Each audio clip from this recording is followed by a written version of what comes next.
IPL 2026ರಲ್ಲಿ Gujarat Titans ತಂಡ ಅಬ್ಬರದ ಪ್ರದರ್ಶನ ನೀಡಿ ಮಹತ್ವದ 66ನೇ ಪಂದ್ಯದಲ್ಲಿ ಚೆನ್ನೈ ಸೂಪರ್ ಕಿಂಗ್ಸ್ ವಿರುದ್ಧ ಭರ್ಜರಿ ಗೆಲುವು ದಾಖಲಿಸಿದೆ. ಮೇ 21 ಗುರುವಾರ ಅಹಮದಾಬಾದ್ನ ನರೇಂದ್ರ ಮೋದಿ ಸ್ಟೇಡಿಯಂನಲ್ಲಿ ನಡೆದ ಈ ನಿರ್ಣಾಯಕ ಪಂದ್ಯದಲ್ಲಿ ಟಾಸ್ ಸೋತು ಮೊದಲು ಬ್ಯಾಟಿಂಗ್ ಮಾಡಿದ ಟೈಟನ್ಸ್ ತಂಡ ಎದುರಾಳಿಗೆ ದೊಡ್ಡ ಗುರಿ ನೀಡಿತ್ತು. ಗುಜರಾತ್ ತಂಡ 4 ವಿಕೆಟ್ ನಷ್ಟಕ್ಕೆ ಬರೋಬ್ಬರಿ 229 ರನ್ಗಳ ದೊಡ್ಡ ಮೊತ್ತ ಕಲೆ ಹಾಕಿತು. ಇದಕ್ಕೆ ಪ್ರಮುಖ ಕಾರಣ ನಾಯಕ ಶುಭಮನ್ ಗಿಲ್ ಮತ್ತು ಅದ್ಭುತ ಫಾರ್ಮ್ನಲ್ಲಿರೋ ಸಾಯಿ ಸುದರ್ಶನ್ ನಡುವಿನ 125 ರನ್ಗಳ ಭರ್ಜರಿ ಆರಂಭಿಕ ಜೊತೆಯಾಟ. ಶುಭಮನ್ ಗಿಲ್ ಮುಂಚೂಣಿಯಲ್ಲಿ ನಿಂತು ಕೇವಲ 37 ಎಸೆತಗಳಲ್ಲಿ 64 ರನ್ ಬಾರಿಸಿದರು. ಅವರ ಈ ಇನ್ನಿಂಗ್ಸ್ನಲ್ಲಿ 7 ಬೌಂಡರಿಗಳು ಮತ್ತು 3 ಭರ್ಜರಿ ಸಿಕ್ಸರ್ಗಳು ಸೇರಿದ್ದವು. ಸಾಯಿ ಸುದರ್ಶನ್ ಕೂಡ ತಮ್ಮ ಅದ್ಭುತ ಫಾರ್ಮ್ ಮುಂದುವರಿಸಿ ಕೇವಲ 53 ಎಸೆತಗಳಲ್ಲಿ ಇನ್ನೂ ಉತ್ತಮವಾಗಿ 84 ರನ್ ಗಳಿಸಿ ತಂಡಕ್ಕೆ ದೊಡ್ಡ ಕೊಡುಗೆ ನೀಡಿದರು. ಅವರ ಬ್ಯಾಟಿಂಗ್ನಲ್ಲಿ 7 ಬೌಂಡರಿಗಳು ಮತ್ತು 4 ಸಿಕ್ಸರ್ಗಳು ಇದ್ದು, ಈ ಮೂಲಕ ಇಬ್ಬರೂ ಸೇರಿ ತಮ್ಮ ಜೊತೆಯಾಟವನ್ನ ಇನ್ನಷ್ಟು ಬಲಪಡಿಸಿದರು. ಅವರ ಈ ಆಕ್ರಮಣಕಾರಿ ಮತ್ತು ಲೆಕ್ಕಾಚಾರದ ಆಟ ತಂಡಕ್ಕೆ ಬಲವಾದ ಅಡಿಪಾಯ ಹಾಕಿತು. ಇದನ್ನ ಅದ್ಭುತವಾಗಿ ಬಳಸಿಕೊಂಡ ಜಾಸ್ ಬಟ್ಲರ್ ಕೇವಲ 27 ಎಸೆತಗಳಲ್ಲಿ ಅಜೇಯ 57 ರನ್ ಸಿಡಿಸಿ ಟೈಟನ್ಸ್ ತಂಡವನ್ನ ಸುಲಭವಾಗಿ ತಲುಪಲಾಗದಂತಹ ಸ್ಕೋರ್ಗೆ ಕೊಂಡೊಯ್ದರು. ಇದರೊಂದಿಗೆ ಇಡೀ ಸ್ಟೇಡಿಯಂನಲ್ಲಿದ್ದ ಅಭಿಮಾನಿಗಳನ್ನ ಹುಚ್ಚೆಬ್ಬಿಸಿದರು. ಇನ್ನೊಂದು ಕಡೆ 230 ರನ್ಗಳ ಗುರಿ ಬೆನ್ನತ್ತಿದ ಚೆನ್ನೈ ಸೂಪರ್ ಕಿಂಗ್ಸ್ ತಂಡಕ್ಕೆ ಶುರುವಲ್ಲೇ ದೊಡ್ಡ ಆಘಾತ ಎದುರಾಯಿತು. ಗುಜರಾತ್ನ ಶಿಸ್ತಿನ ಮತ್ತು ಮಾರಕ ಬೌಲಿಂಗ್ ದಾಳಿಗೆ ಸಿಲುಕಿದ ಅವರ ಅಗ್ರ ಕ್ರಮಾಂಕದ ಬ್ಯಾಟ್ಸ್ಮನ್ಗಳು ಒತ್ತಡಕ್ಕೆ ಕುಸಿದರು. ಆರಂಭದಲ್ಲೇ ವಿಕೆಟ್ಗಳು ಪಟಪಟನೆ ಪತನಗೊಂಡಿದ್ದರಿಂದ ಅವರ ಪಂದ್ಯದ ವೇಗವನ್ನೇ ಕುಗ್ಗಿಸಿತು. ಪವರ್ ಪ್ಲೇ ಮುಗಿಯುವ ಹೊತ್ತಿಗೆ 4 ವಿಕೆಟ್ ಕಳೆದುಕೊಂಡು ಕೇವಲ 58 ರನ್ ಗಳಿಸಿ ಚೆನ್ನೈ ಅಪಾಯಕಾರಿ ಸ್ಥಿತಿಯಲ್ಲಿದ್ದರು. ಈ ಭರ್ಜರಿ ಗೆಲುವು ಗುಜರಾತ್ ಟೈಟನ್ಸ್ ತಂಡಕ್ಕೆ ತುಂಬಾ ಮುಖ್ಯ.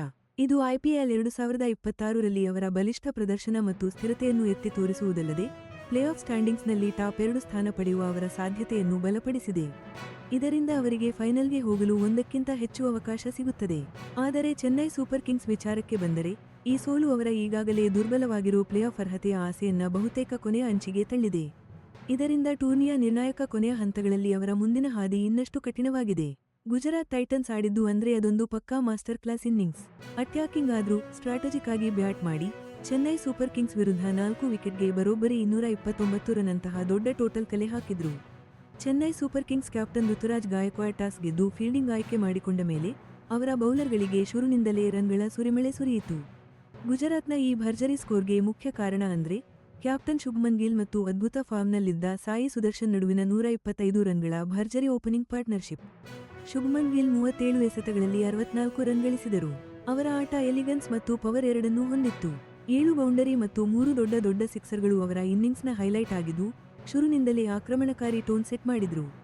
Consistent performer Sai Sudarshan 53 ಎಸೆತಗಳಲ್ಲಿ 84 run ಗಳಿಸುವ ಮೂಲಕ ಸ್ಕೋರಿಂಗ್ ರೇಟನ್ನು ಇನ್ನಷ್ಟು ಹೆಚ್ಚಿಸಿದ್ರು. ಅನ್ಶುಲ್ ಕಂಬೋಜ್ ಅವರಿಂದ ಔಟ್ ಆಗೋ ಮೊದಲು ಅವರು 7-4 ಮತ್ತು 4 ಸಿಕ್ಸರ್ಗಳನ್ನ ಹೊಡೆದು ಗ್ಯಾಪ್ಗಳನ್ನ ಹುಡುಕುವ ಮತ್ತು ಬೌಂಡರಿಗಳನ್ನ ಸುಲಭವಾಗಿ ಕ್ಲಿಯರ್ ಮಾಡುವ ತಮ್ಮ ಸಾಮರ್ಥ್ಯವನ್ನ ತೋರಿಸಿದ್ರು. ಅವರ ಈ ಉತ್ತಮ ಆರಂಭದ ನಂತರ ಜೋಸ್ ಬಟ್ಲರ್ ಕ್ರೀಸ್ಗೆ ಬಂದಾಗ ಟೈಟನ್ಸ್ ತಂಡವನ್ನ 200 ರನ್ ಗಡಿ ದಾಟಿಸಲು ಬೇಕಾದ ಅಂತಿಮ ವೇಗವನ್ನ ನೀಡಿದ್ರು.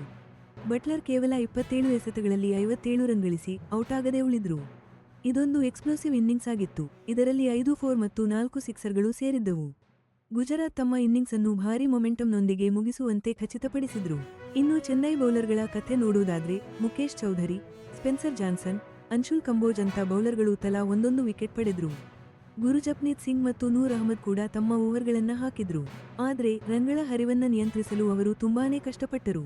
ಟೈಟನ್ಸ್ ಬ್ಯಾಟರ್ಗಳು ಲೂಸ್ ಡೆಲಿವರಿಗಳನ್ನ ಸರಿಯಾಗಿ ಉಪಯೋಗಿಸಿಕೊಂಡು ಸ್ಟ್ರೈಕ್ ಅನ್ನ ಚೆನ್ನಾಗಿ ರೊಟೇಟ್ ಮಾಡಿದ್ರು. ಇದು ಎರಡನೇ ಹಾಫ್ ಆಫ್ ದಿ ಮ್ಯಾಚ್ನಲ್ಲಿ ಎದುರಾಳಿಗಳ ಮೇಲೆ ಭಾರಿ ಒತ್ತಡವನ್ನ ಗುಜರಾತ್ ಟೈಟಾನ್ಸ್ ನೀಡಿದ್ದ 230 ರನ್ಗಳ ಕಠಿಣ ಗುರಿ ಬೆನ್ನತ್ತಿದ ಚೆನ್ನೈ ಸೂಪರ್ ಕಿಂಗ್ಸ್ ಬ್ಯಾಟಿಂಗ್ ಸಂಪೂರ್ಣ ಕುಸಿಯಿತು. ಗುಜರಾತ್ನ ಬಲಿಷ್ಠ ಬೌಲಿಂಗ್ ದಾಳಿಯ ಒತ್ತಡಕ್ಕೆ ಸೂಪರ್ ಕಿಂಗ್ಸ್ ಬ್ಯಾಟರ್ಗಳು ಮಣಿದರು. ಸೂಪರ್ ಕಿಂಗ್ಸ್ನ ಟಾಪ್ ಆರ್ಡರ್ ಬ್ಯಾಟರ್ಗಳು ಒಂದರ ಹಿಂದೆ ಒಂದರಂತೆ ವಿಕೆಟ್ ಒಪ್ಪಿಸಿ ಕುಸಿತ ಕಂಡರು. ಪದೇ ಪ್ರಮುಖ ವಿಕೆಟ್ಗಳನ್ನು ಕಳೆದುಕೊಂಡಿದ್ದು ಚೆನ್ನೈ ಚೇಸಿಂಗ್ಗೆ ಸಂಪೂರ್ಣ ಹಿನ್ನಡೆ ನೀಡಿತು. ತಂಡದ ನಾಯಕ ಋತುರಾಜ್ ಗಾಯಕ್ವಾಡ್ ಮೊದಲಿಗರಾಗಿ ಪೆವಿಲಿಯನ್ ಸೇರಿಕೊಂಡರು. ಮೊಹಮ್ಮದ್ ಸಿರಾಜ್ ಅವರ ಮಾರಕ ಬೌಲಿಂಗ್ಗೆ ಗಾಯಕ್ವಾಡ್ ಬಲಿಯಾದರು. ಸಿರಾಜ್ ತಮ್ಮ ಮಾರಕ ಬೌಲಿಂಗ್ ಅನ್ನು ಮುಂದುವರೆಸಿ ಉರ್ವಿಲ್ ಪಟೇಲ್ ಅವರನ್ನು ಶೂನ್ಯಕ್ಕೆ ಔಟ್ ಮಾಡುವ ಮೂಲಕ ಚೆನ್ನೈನ ಸಂಕಷ್ಟವನ್ನು ಮತ್ತಷ್ಟು ಹೆಚ್ಚಿಸಿದರು. ದಾಳಿ ಸಿರಾಜ್ಗೆ ಮಾತ್ರ ಸೀಮಿತವಾಗಿರಲಿಲ್ಲ. ಕಗಿಸೋ ರಬಾಡಾ ಕೂಡ ಪ್ರಭಾವಿ ಬೌಲಿಂಗ್ ಮಾಡಿ ಮ್ಯಾಥ್ಯೂ ಶಾರ್ಟ್ ಅವರನ್ನು ಪೆವಿಲಿಯನ್ಗೆ ಕಳುಹಿಸಿದರು. ಇದು ಟೈಟಾನ್ಸ್ ತಂಡದ ವೇಗದ ಬೌಲಿಂಗ್ ಎಷ್ಟು ಬಲಿಷ್ಠವಾಗಿದೆ ಎಂಬುದನ್ನು ತೋರಿಸಿತು.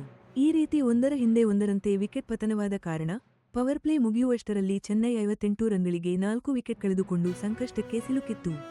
ಇಂತಹ ದೊಡ್ಡ ಗುರಿ ಬೆನ್ನತ್ತಬೇಕಿದ್ದಾಗ ಈ ಸ್ಥಿತಿಯಿಂದ ಚೇತರಿಸಿಕೊಳ್ಳುವುದು ತುಂಬಾ ಕಷ್ಟವಾಯಿತು. ಇನ್ನಿಂಗ್ಸ್ ಮುಂದುವರೆದಂತೆ ಚೆನ್ನೈಗೆ ಪರಿಸ್ಥಿತಿ ಇನ್ನಷ್ಟು ಕೈಮೀರಿತ್ತು. ರನ್ಗಳ ಅಂತರ ದೊಡ್ಡದಾಗುತ್ತಾ ಹೋಯಿತು. ಒಂದು ಹಂತದಲ್ಲಿ 78 ಎಸೆತಗಳಲ್ಲಿ 158 ರನ್ ಗಳಿಸಬೇಕಾದ ಅನಿವಾರ್ಯತೆ ಎದುರಾಯಿತು. ಶಿವಮ್ ದುಬೆ ಸೇರಿದಂತೆ ಕೆಲವು ಬ್ಯಾಟರ್ಗಳು ಇನ್ನಿಂಗ್ಸ್ ನಿಲ್ಲಿಸಿ ಸ್ಕೋರ್ ಬೋರ್ಡ್ ಚಾಲನೆಯಲ್ಲಿಡಲು ಪ್ರಯತ್ನಿಸಿದರು.